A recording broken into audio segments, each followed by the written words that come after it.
Fisherman's Terminal is our home. And they don't understand that this is a home for a whole bunch of people down here. You know, and they cannot take this away and give it to some guy who's going to park his yacht over here and drink martinis. Fuck that. On this little sign here, it says, yachts don't feed people. You know, that's true, they don't. Yachts feed ego. We don't need that down there. We're fishermen, let's keep it for fishermen. Fishermen only. Well, what you hear is this kind of oil and vinegar. They're asking us to let those leisurely rich people mix with those who are really working. I would say it's a mischaracterization. We're trying to enhance revenue so we can support the fishing fleet. This is a home today for 1,000 fishermen and thousands of workers. And if the port puts yachts into the home port of the North Pacific Fleet, you are declaring war on the working class of Seattle. And to be totally honest, we will fight you. We will fight you at the zoning level, we will fight you in the mayor's office, we'll fight you at the city council, and we'll fight you in front of the voters. We can find a way to have fishing people here and fishing people bump pleasure boats. All in favor, please say aye. Aye. Aye. Resolution 3480 passes.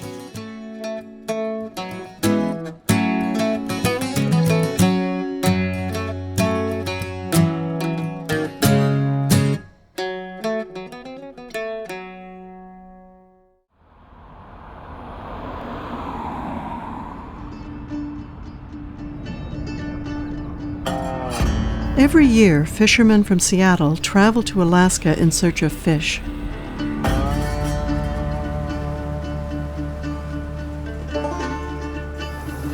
About 40% of the wild seafood caught in the U.S.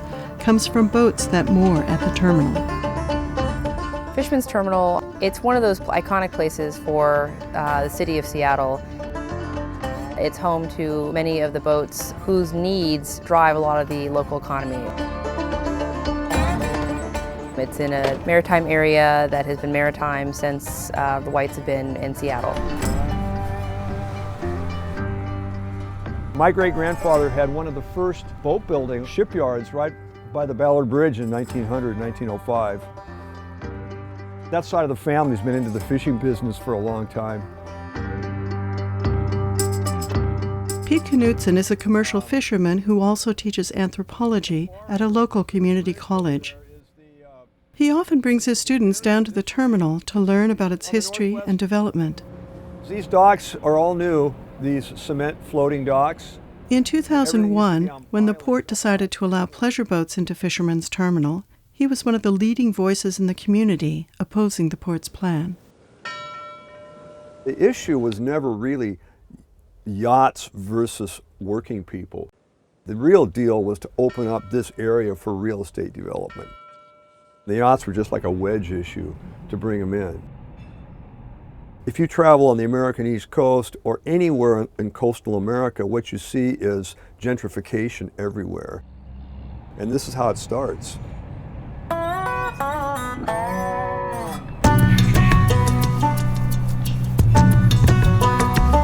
They started doing studies whose purpose was to determine what is the highest and best use of this area. And that's really, a hard question to ask, because highest and best use in real estate is not the highest and best use for the community. It was a great boom in real estate at that point. Everybody wanted to be a developer, and that was as true of the port as it was for anybody else. In the port, they were desperately trying to get big real estate projects underway. Yes, you can flip a property for more immediate profit if you turn it into condos, but in the end, that's not going to be the same kind of economic generator as if you were to build a hardware and fishing supply store there.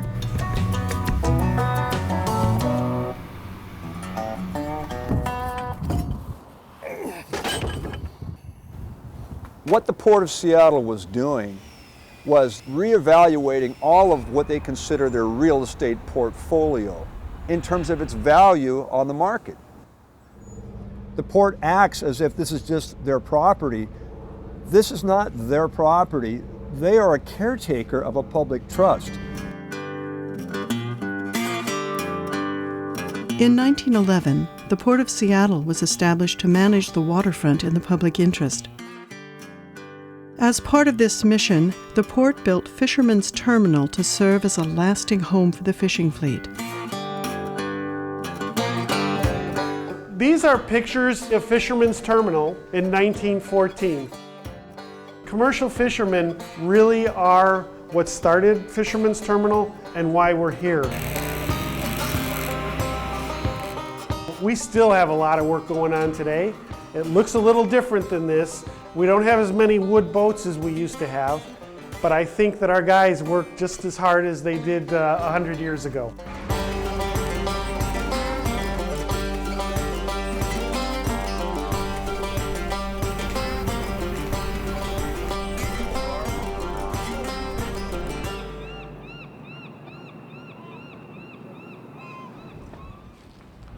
The reason Fisherman's Terminal is still here was not because of institutional pressure, it was because of public pressure. The port was putting lots of money into yacht harbors. They had redeveloped Shoal Marina twice. The port knew that Fisherman's Terminal produced 5,000 jobs and hundreds of millions of dollars of revenue, but they hadn't reinvested down here. And so in the early 2000s, this place was collapsing. If you looked around here, you had pilings broken off everywhere. You had ancient wooden docks that were built in 1940. It was the year that Hitler invaded Norway. That's how old it was. This was like the beginning of World War II. If you came down on my boat 10, 12 years ago, there'd be a little tippy, basically log raft to walk on. And then where you tied your boat up, you'd have to hop on the bow of the boat because there wasn't any side tie, where you could come on the boat. And so, like when it'd be icy in the winter, guys would try to jump on their boat and they would miss and slip. I mean, it was like a disaster. This is where he fell in right here. Tonight, a flower memorial sits at the end of Dock 6 at Fisherman's Terminal. Around Christmas, 42-year-old fisherman Kip Gilmartin died after he fell off the dock and drowned in the cold waters. I mean, my God, the poor man was in the water for 3 weeks where they found him,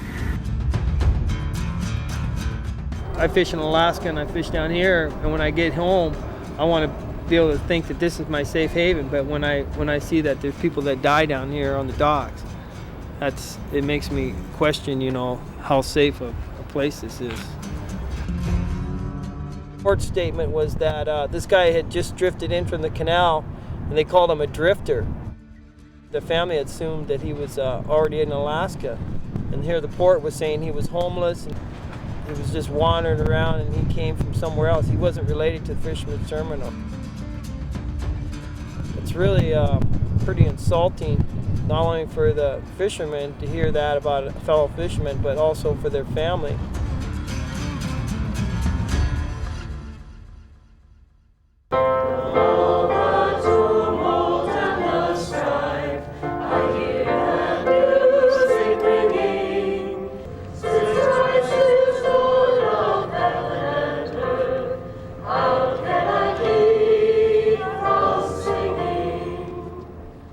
The death of Kip Gilmartin was the first of 4 deaths at Fisherman's Terminal during the winter of 2006. God's blessed us with a community of people willing to go to sea and be productive. All of us benefit from their brave work. Since the last blessing of the fleet, I've heard of more people being lost here at Fisherman's Terminal than in the North Pacific.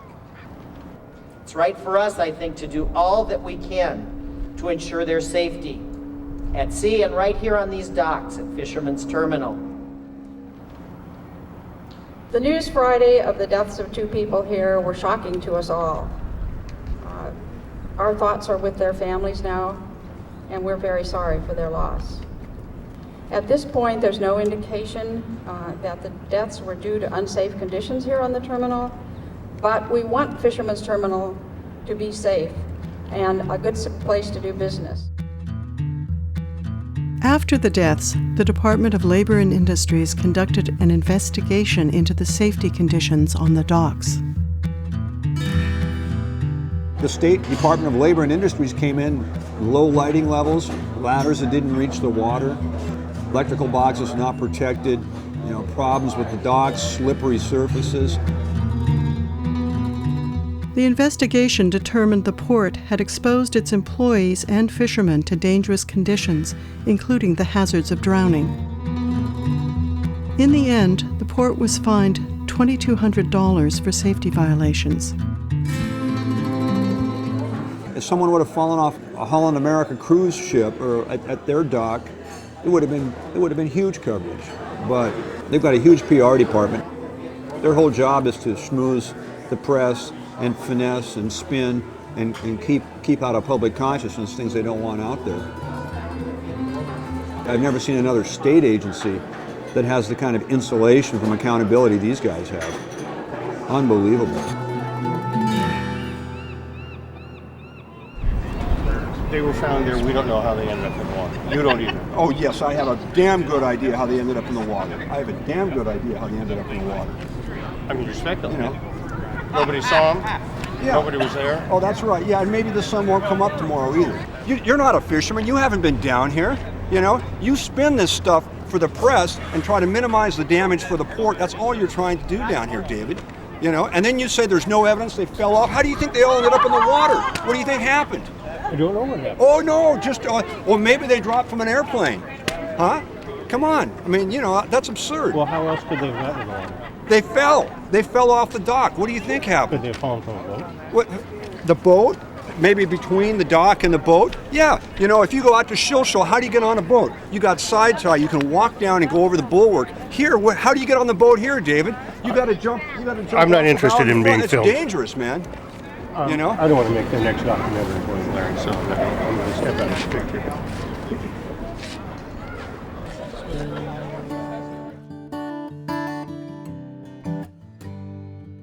The port began replacing the old docks in 2007.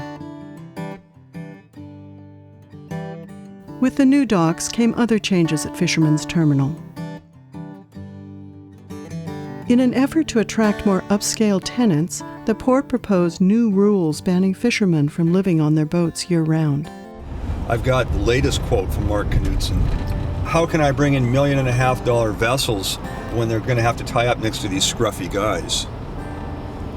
That's the justification for his liveaboard policy, which clearly is about making the terminal comfortable for wealthy people. I've been here since I was 8 years old. Now you're telling me I have to change my career, I have to leave my port of call that I've been in for how long? Because I can't live here anymore? That's 42 years I've been here. Who are you? You just got here, in my opinion. You want to save lives? Make a way to get up out of the water. What also was going on at Fisherman's Terminal is that it's a really eclectic cast of characters. These people had known each other for long times. There were some people living aboard the boats who had a party-oriented lifestyle. It's not unusual at marinas. In kind of becoming at odds with those people, the port began to make moves which would have severely and negatively impacted all of the good, honest, hardworking fishermen who are really the lifeblood of Fisherman's Terminal. And so they allowed their conflict with a fringe element within the Fisherman's Terminal to corrupt their support for the larger community. We wouldn't be discussing the liveaboard policy if 4 people hadn't died this winter. And when I read the paper yesterday and I see Mark Knutson saying they made poor lifestyle choices, these people have families, Mark, and they read this. And that, you should resign from making that kind of a statement. When you talk about drug paraphernalia on the docks down here, when you say we are not upstanding citizens, that's defamation. I don't drink or smoke, and I've been on boats. I've lived on them since I was 19 in ports as diverse as Unalakleet, Alaska, and San Diego, Los Angeles, San Francisco, you name it. What comes out in newspaper articles and various sound bites and quotes don't represent my position. The context of my comment was not about Fisherman, was not about liveaboards. It was about some people that have been down here around this terminal that are different than that group. After this meeting, the port backed down, allowing fishing vessel owners and crew to live on their boats. The port continued with its plan to increase revenue by attracting more pleasure craft to the terminal. The way the port is being run, we're subsidizing to massive degrees the cruise industry. On one hand, they're subsidizing the cruise industry and they're like, oh, but it's great for the town. On the other hand, they're subsidizing Fisherman's terminal. They're saying, well, we can't really do this anymore. It's just draining our coffers. And so they began to remake the docks into docks that could handle larger boats with an eye towards, more commercial luxury boats. Did you have fun, honey?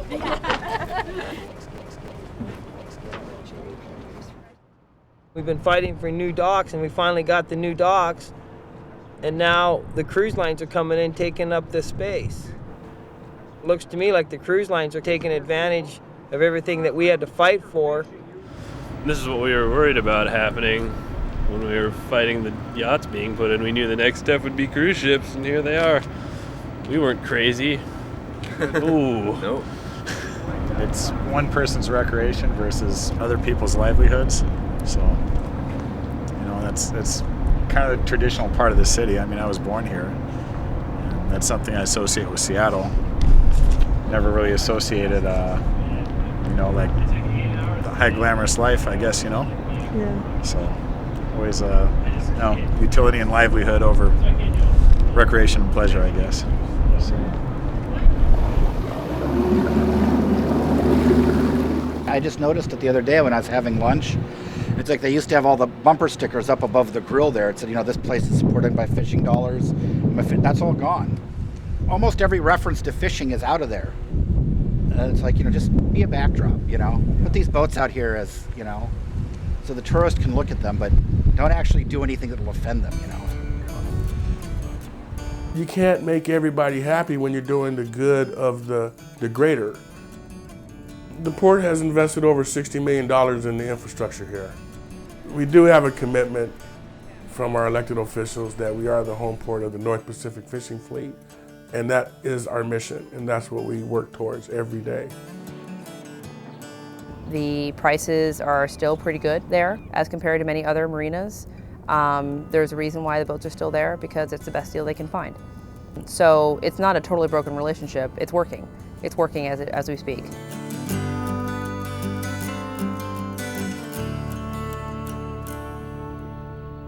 One part of the story that's never told or had much visibility, and that is during the economic downturn in 2008, leading all the way up until like last year, the fishing industry continued to thrive. One of the biggest changes I've seen in the last couple of years, the surge in the fishing industry, how many people are building new boats, replacing engines on their boats. The industry is so strong right now, it's fantastic. And that is sustainable, and it has been that way for over 100 years. Even though it had some dips, it's corrected itself, and it's thriving and it's vibrant once again. Look at all the jobs that are coming out of this place. It's bustling, it's busy. There's going to be a life to this facility of 40, 50 years, and it's going to bring billions into the economy. And this is billions that taxes will be paid on, unlike Boeing. Boeing gets $8 billion of tax subsidy. Well, we're not Boeing, we're the home team here. We're not going to go to South Carolina, we're staying here. 1, 2, 3, 4, we're all in the water. American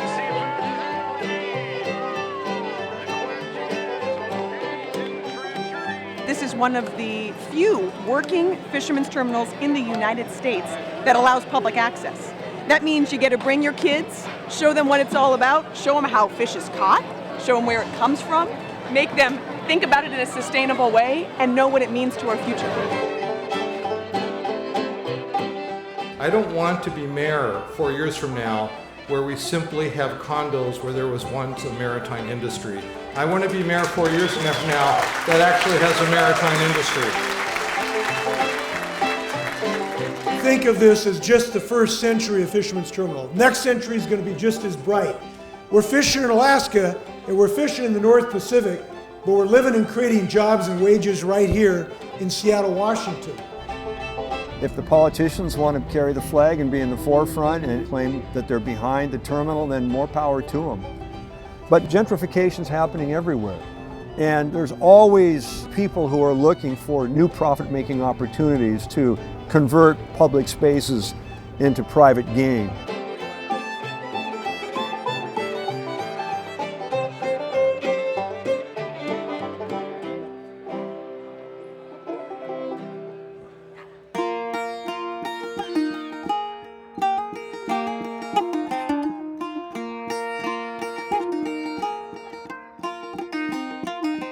This battle over redevelopment, it's going to come back. It is what it is. It's just it's economics. Personally, I don't think it'll be like this 50 years from now. Personally, I think there'll be some very well-to-do people living on this property right here with their boats tied up in front of them. We are in a point in time in which the tide has turned, and that's great. But at some point, the tide will turn the other way, and then we're going to have to be vigilant.